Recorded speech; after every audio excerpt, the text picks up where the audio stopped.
G'day. On the 8th of July, we had a class, second class, and this is just giving an overview of what that was done in that class. So if you look at the safety framework tab, the first one, we had a look at this framework here. So looking at the Health and Safety at Work Act, and then which obviously applies to all workplaces in New Zealand, and then had a look at specifically what is the framework specifically for the outdoor sector from there, and talked a little bit about how we got to some of these, and the different parts that make up the framework.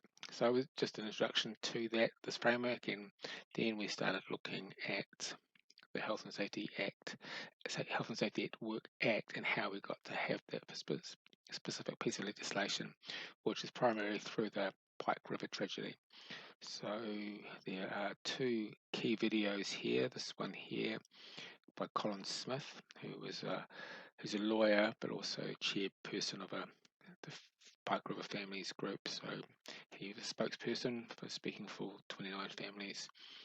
He gives a really good presentation, breaking down key things that went wrong that led up to Pike River tragedy. And then the second key resource is a Royal Commission report into the Pike River tragedy and giving the key findings from that. Both really interesting. So have a look at those if you missed the class.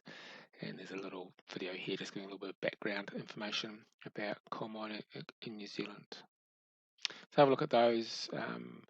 And the Pike River tragedy is the key part of this course, and it's just giving a background information to how and why we have this current health and safety at work legislation.